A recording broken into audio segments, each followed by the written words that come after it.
తిరిగి BCN news కి స్వాగతం.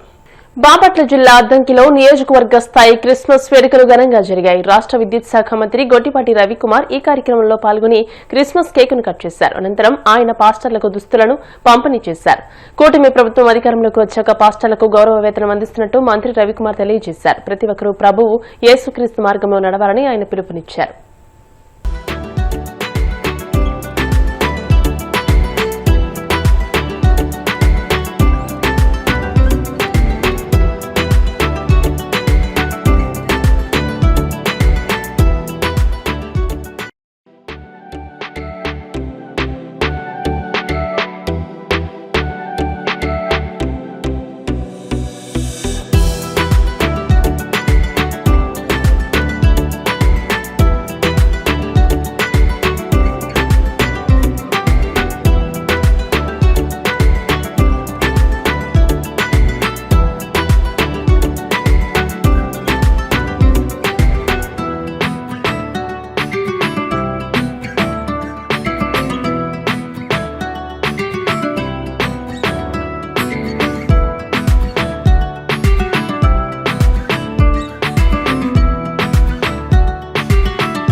పరిశుద్ధుడైన మా తండ్రి, ప్రేమ కలిగిన మా గొప్ప దేవ, మానవులమైన మేము మా పాపములను బట్టి నశించిపోకూడదని మా కొరకై ఈ లోకమునకు మీ ఒక్కగానొక్క కుమారుడైన యేసుక్రీస్తు ప్రభువుని అన్యోన్య సహవాసము కూడిన మనందరికీ మన యొక్క ప్రియతమ నాయకులు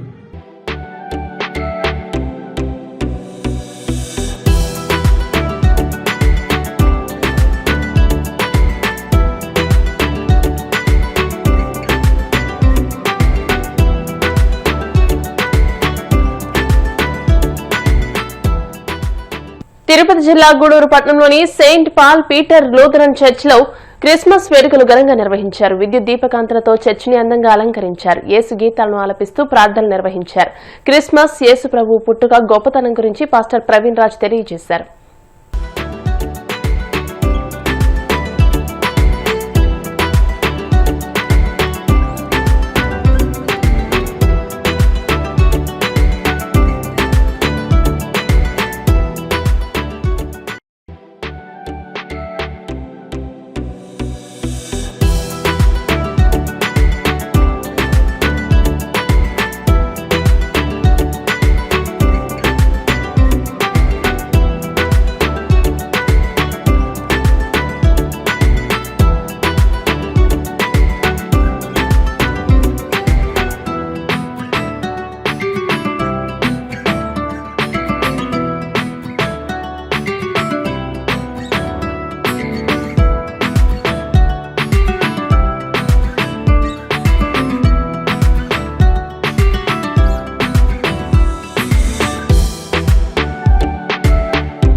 మంచి ద్రాక్షావళిగా దాన్ని నాటినవి, కానీ అది కారు ద్రాక్షలు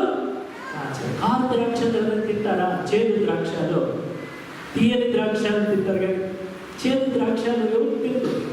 దేవుడు అంటున్నాడు, మరి నేను మంచి ఫలాలు చూస్తున్నాను, మీలో మంచి ఫలములు ఫలించాలి. కాబట్టి ఈరోజు ఈ చెట్టు ఎలాంటిదంటే ఫలించేటువంటి చెట్టు.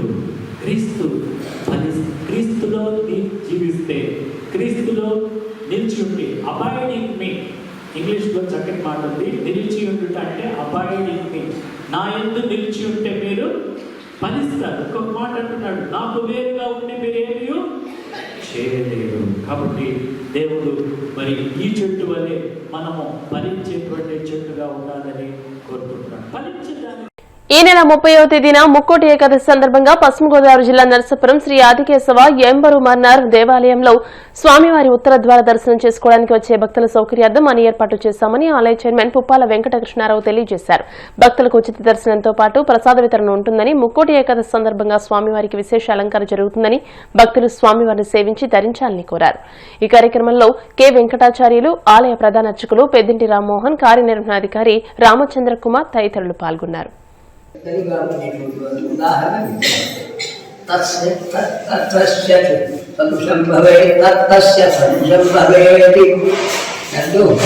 రామచంద్రస్వామి కూర్చిపెడితే ఆయనకు తగినట్టుగా ఉంటుంది.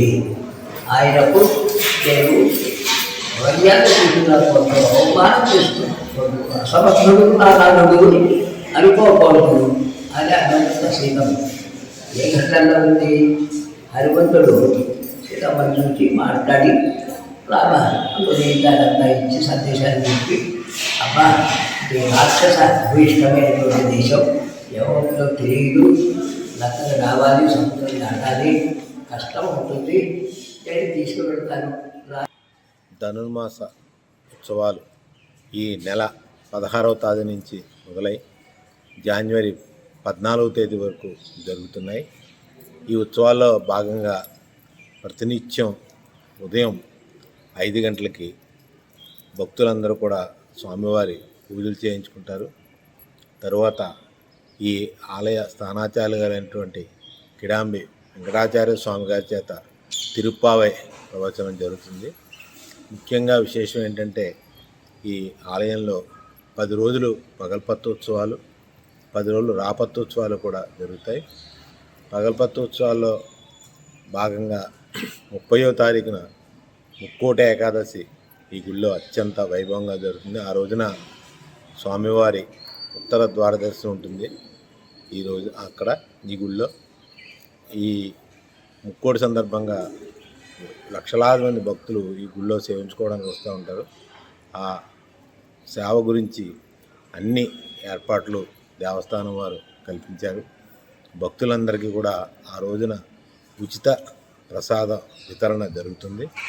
అలాగే భక్తులందరికీ కూడా దర్శనం ఫ్రీగా కలగాలనే ఉద్దేశంతో ఎటువంటి రుసుము దర్శనానికి, స్వామి దర్శనానికి ఎటువంటి రుసుము పెట్టకుండా భక్తులందరికీ ఉచిత దర్శన భాగ్యం కలిగించాలనే సంకల్పంతో ఈ సంవత్సరం ఎటువంటి టిక్కెట్లు లేకుండా స్వామి దర్శనం కల్పించాలని దేవస్థానం వారు ఏర్పాటు చేయడం జరిగింది. కాబట్టి భక్తులందరూ కూడా ఈ ముక్కోటి ఏకాదశి సందర్భంగా స్వామివారికి విశేష అలంకరణ జరుగుతుంది. భక్తులందరూ సేవించుకుని తరించుకోవాలని కోరుతున్నాను. తర్వాత విశేషం ఏంటంటే ఈ సంవత్సరం విశేషం ఆదికేశవ స్వామి మూల విరాట్కి వెండి మకర తోరణాన్ని మన నరసాపురం సీనియర్ న్యాయవాది జీవికే రామారావు వాళ్ళ కుటుంబ సభ్యులు బహుకరించడం జరిగింది. అంచేత ఆ రోజున విశేష అలంకరణతో ఉంటుంది. స్వామివారిని అందరూ దర్శించుకోవాల్సి వస్తుంది. తర్వాత 14వ తేదీన జనవరి 14వ తేదీన భోగి కళ్యాణం అంటే కేశవస్వామికి ఆండాళమ్మకి కళ్యాణం అత్యంత వైభవంగా జరుగుతుంది. ఆ కళ్యాణాన్ని కూడా భక్తులందరూ కూడా సేవించుకుని ధరించవలసిందిగా కోరుకోవాలి. వార్తలు ముగించే ముందు ముఖ్యాంశాలు మరోసారి. ఇచ్చిన మాట ప్రకారం ఇండ్ల నాగేశ్వరమ్మను కలిసిన డిప్యూటీ సీఎం పవన్, ఆమెకు 50,000 రూపాయల సాయం, మనవడి చదువుకు ₹1,00,000 ప్రకటన. బెయిల్పై ఉన్న కేసుల్ని చంద్రబాబు తీయించుకుంటే దానికి సిఐడి ఓ టూల్ గా పనిచేస్తుంది, విమర్శలు గుప్పించిన మాజీ మంత్రి కురసాల కన్నబాబు. జగన్ పుట్టినరోజు వేడుకల్లో మూగజీవాల్ని నరికి ఆయన ఫ్లెక్సీకి రక్తాభిషేకాలు చేయడం అమానుషం, ఏపీ లిడ్ క్యాబ్ చైర్మన్ పిల్లి మాణిక్యరావు మండిపాటు. వాడపల్లి వెంకన్నాలయంలో ప్రత్యేక పూజలు, మంగళ వాయిద్యాల నడుమ శ్రీ స్వామి అమ్మవార్లకు మేల్కొలుపు సేవ, ఐశ్వర్యలక్ష్మి హోమం. ఈ వార్తలు ఇంతటితో సమాప్తం. మరిన్ని వార్తల కోసం BCN digital YouTube channel, Facebook page ని ఫాలో అవ్వండి. అప్డేటెడ్ వార్తల కోసం ప్లీజ్ సబ్స్క్రైబ్.